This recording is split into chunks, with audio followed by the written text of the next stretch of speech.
Artyom Morozov versus Hermes Gasparini. When this match was about to start, I was saying, just imagine if Morozov beats Hermes. Now we have a new potential opponent for Levan Saginashvili. If Morozov beats Hermes, now everyone is going to be scared of him. Suddenly, Vitali needs to rewatch his previous match once again, how he did what he did to Morozov. Devon needs to be worried a little. Even Levan Saginashvili needs to be worried because the guy is only 28 years old.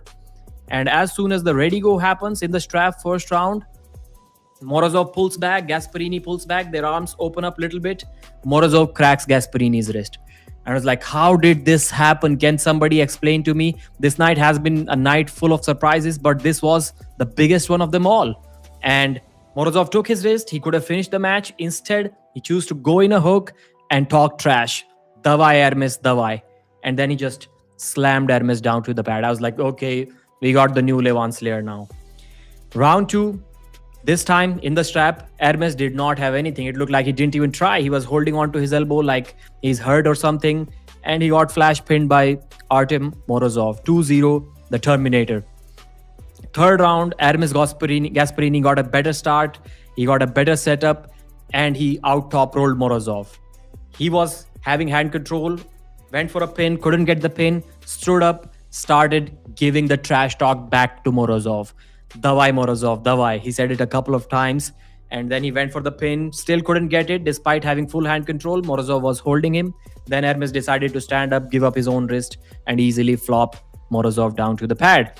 We were like, okay, maybe it's the side of the table because we already know that Hermes is a completely different arm wrestler when he does not have the buckle versus when he does have the buckle on his hand. So maybe this time he did not have the buckle. That's why he won.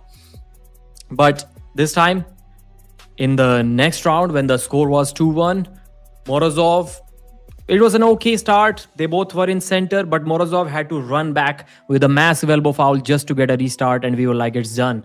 Morozov is done for because he's supposed to have a better endurance and Hermes Gasparini is coming back. What's happening here?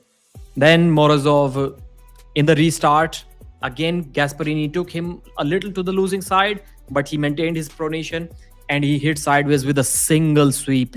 He got pronation, he got arm positioning, and he destroyed Hermes Gasparini. In the fifth and final round in the strap, once again, they were kind of arm wrestling like beginners, not to disrespect them, but whoever had slight hand control, slight bit more pronation, the match was over, nothing was going on. But this time, Gasparini did try a flop press, but with the arm power of these guys, I mean, like, come on. Morozov also tried a flop press in the round that he lost, but with their arm power, it's not really possible to stop with a flop once the guy has hand control. So Morozov 4-1. Hate to say it, but Gasparini's dream of becoming the number one guy is officially over. I think we can and we should see him dropping down to 115 kilos soon. And what about Morozov, man? This guy is amazing. How did Vitali beat him so easily? So Morozov versus Devon next. Devon was looking for a match, an easy match before he faces Levan. Is Morozov an easy match? Judging by this match, I would have Devon still as a heavy favorite against Morozov. But Morozov's flop, which didn't work against Hermes, can possibly work against Devon. We'll have to wait and see. Amazing, amazing match. The Terminator is 28. He has everything ahead of him. Thanks for watching. Subscribe.